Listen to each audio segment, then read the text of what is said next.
अरे भाभी, आप फिर घर के काम करने में लग गई। कितनी बार कहा है आपसे कि ऐसी हालत में कोई काम मत करिए, चुपचाप से यहाँ बैठ जाइए और ये दूध पीजिए। यशोदा, तुम हो तो मेरी देवरानी, लेकिन ख्याल बिल्कुल एक माँ की तरह रखती हो। अरे बाबा, मैं पूरा दिन खाली बैठे बैठे बोर हो जाती हूँ, कुछ तो काम करने दो।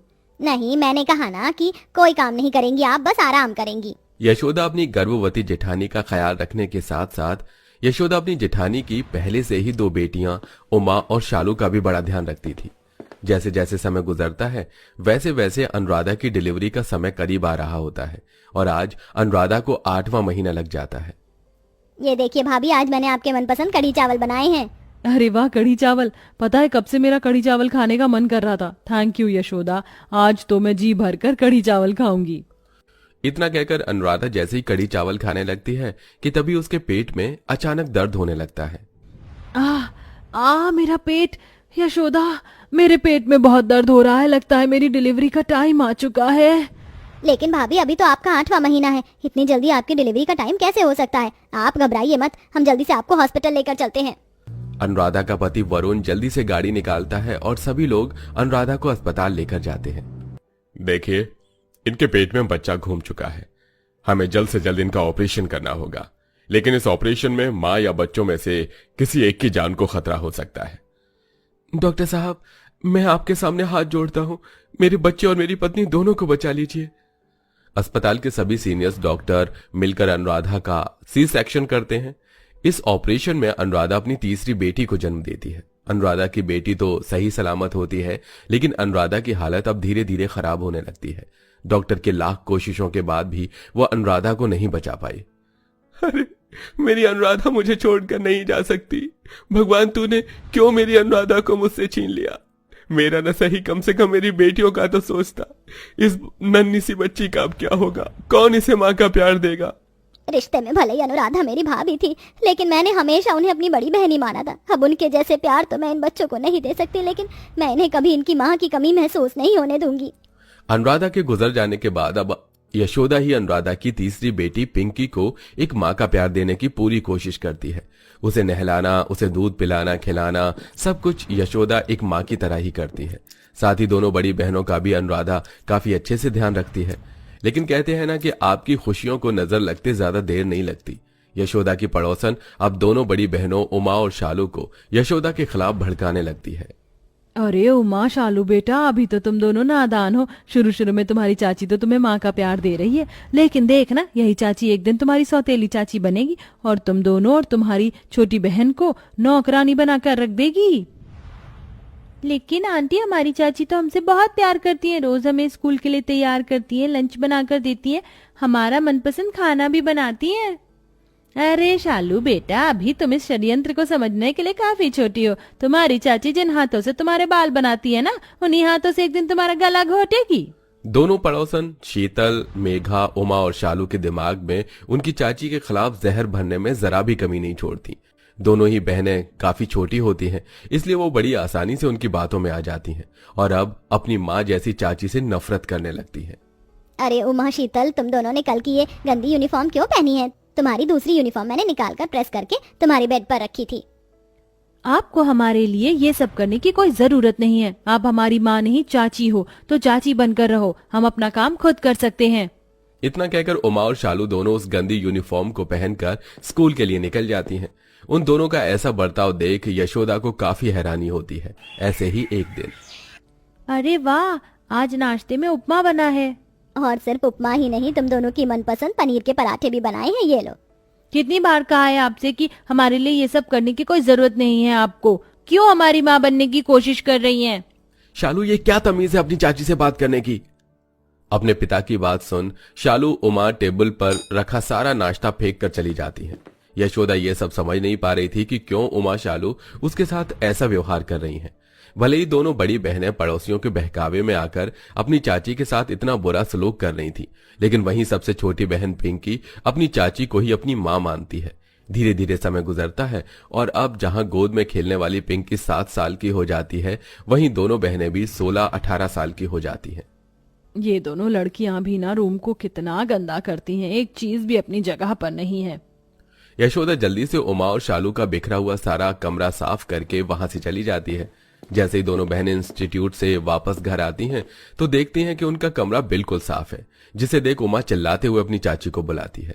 चाची, चाची, इधर आओ। उमा के चिल्लाने की आवाज को सुनकर यशोदा उनके कमरे में आती है। हमारा कमरा आपने साफ किया? हाँ शालू, तुम दोनों का कमरा काफी ज्यादा गंदा हो रहा था, इसलिए मैंने सब कुछ साफ कर दिया। किसने कहा था आपको हमारा कमरा साफ करने को?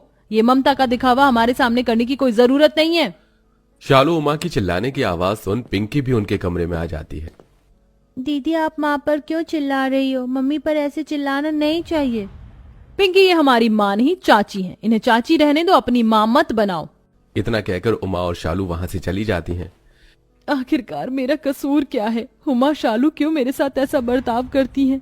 मैंने इन्हें हमेशा अपनी बेटियां माना, इन्हें माँ का प्यार देने की पूरी कोशिश करी, तो क्यों मेरे साथ ऐसा होता है? यशोदा उमा शालू की हर एक छोटी से बड़ी चीज का काफी ध्यान रखती है। यशोदा एक माँ से बढ़कर ही उनके लिए सब कुछ कर रही थी, लेकिन इतना करने के बावजूद भी शालू उमा यशोदा की बिल्कुल भी मदद नहीं करती। ऐसे ही समय गुजरता है और एक दिन मेरा हाथ। दीदी, आपके हाथ से तो बहुत खून निकल रहा है, मैं अभी माँ को बुला कर लाती हूँ। पिंकी भागते यशोदा के पास जाती है और उसे उमा के हाथ कटने के बारे में बताती है, जिसे सुन यशोदा जल्दी से दवाई लेकर उमा के पास आती है। अरे उमा, तुम्हारे हाथ से तो बहुत खून निकल रहा है। आखिरकार तुम कैंची के साथ कर क्या रही थी? लाओ जल्दी से अपना हाथ दो। यशोदा जैसे ही उमा के हाथ पर दवाई लगाने लगती है, उमा गुस्से में यशोदा से अपना हाथ झटकते हुए कहती है, एक बात क्यों मुझे बार बार समझानी पड़ती है? आप प्लीज हम दोनों बहनों का पीछा छोड़ दो। एक बहन को तो आपने अपने वश में कर ही लिया है, पिंकी तो अभी छोटी है, इसलिए आपकी चालबाजी समझ नहीं पा रही है, लेकिन जब वो बड़ी होगी ना तो आपके अंदर के जहर को अच्छे से जान जाएगी। इतनी कड़वी बातें तो कोई माँ भी बर्दाश्त नहीं करती, जितना एक चाची होकर यशोदा कर रही थी। माँ मत रोना, अगर आप रोगी तो मुझे भी रोना आ जाएगा। आप फिक्र मत करो, मैं दीदी को समझाऊंगी, वो मेरी बात जरूर मानेगी, फिर वो आपसे ऐसी बातें नहीं करेगी। नन्ही सी पिंकी की बात सुन यशोदा उसे रोते हुए गले से लगा लेती है और अब ऐसे ही वक्त गुजरने लगता है। गलत संगति में रहने की वजह से शालू उमा ने काफी बिगड़े हुए दोस्त बनाए थे, जिनमें से कुछ दोस्त अब शालू को ड्रिंक की आदत भी लगा देते हैं। देर रात शालू नशे की हालत में घर लौटती है, जिसे देख यशोदा, बदतमीजी की भी हद होती है, इतनी कम उम्र में अब तुमने शराब पीना भी शुरू कर दिया है। अरे आप क्यों मुझे मेरी माँ की तरह डांट रही हो? अगर इतना ही माँ बनने का शौक है तो खुद क्यों नहीं बच्चे पैदा कर लेती? जबरदस्ती की ममता हम पर थोपने की कोई जरूरत नहीं है। यशोदा शालू को काफी समझाती है, लेकिन शालू अपनी हरकतों से बाज नहीं आती। इतनी कम उम्र में शराब पीने की वजह से शालू की दोनों किडनी फेल हो जाती हैं, जिसके चलते शालू हॉस्पिटल में भर्ती होती है। शालू की दोनों किडनी खराब हो चुकी है, हमें जल्द से जल्द उन्हें एक किडनी कहीं से भी डोनेट करवानी होगी, वरना उनका बचना नामुमकिन है। डॉक्टर साहब, हाँ भले ही मेरी दोनों किडनी ले लीजिए, लेकिन मेरी शालू को बचा लीजिए। सारे चेकअप करने के बाद यशोदा की किडनी शालू से मैच हो जाती है और अब डॉक्टर से ऑपरेशन करके यशोदा की एक किडनी शालू को डोनेट करती है। वहीं बाहर, देख लिया तुमने तुम्हारी चाची को?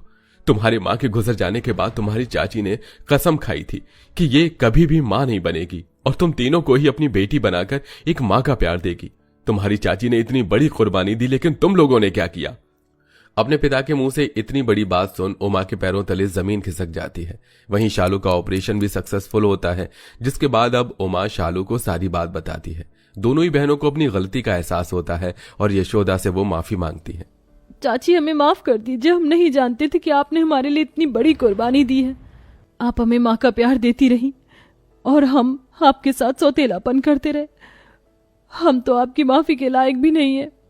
सही कहा तुमने, मैं तुम दोनों को माफ नहीं करूंगी, लेकिन अगर तुम दोनों मुझे आज के बाद चाची की बजाय माँ कहोगी तो मैं इस बारे में सोच सकती हूँ। यशोदा की बात सुन दोनों बहनें जाकर अपनी चाची के गले लग जाती हैं, जिसे देख पिंकी, अरे आप लोग तो मुझे भूल ही गए, लगता है अब मुझे यहाँ से जाना होगा। पिंकी की बात सुन सभी हंसने लगते हैं। यशोदा उसे गोद में उठा लेती है, जिसके बाद अब वो सब एक साथ हंसी खुशी रहते हैं। तो दोस्तों, देखा आपने, हमें किसी से उतनी ही नफरत करनी चाहिए जिससे बाद में पछतावा ना हो। जैसा कि हमारी स्टोरी की इन दो बहनों ने अपने पड़ोसियों के बहकावे में आकर अपनी चाची माँ से नफरत की, लेकिन कहते हैं ना, अंत में अच्छाई बुराई पर भारी पड़ जाती है। जैसा कि यशोदा की माँ अपनी बेटियों पर भारी पड़ी और यशोदा की ममता के आगे उनकी नफरत कम हुई, तो कैसी लगी आपको हमारी ये कहानी, हमें कमेंट करके जरूर बताइए और ऐसे ही इंटरेस्टिंग वीडियोस के लिए हमारे चैनल को सब्सक्राइब करना बिल्कुल मत भूलिए।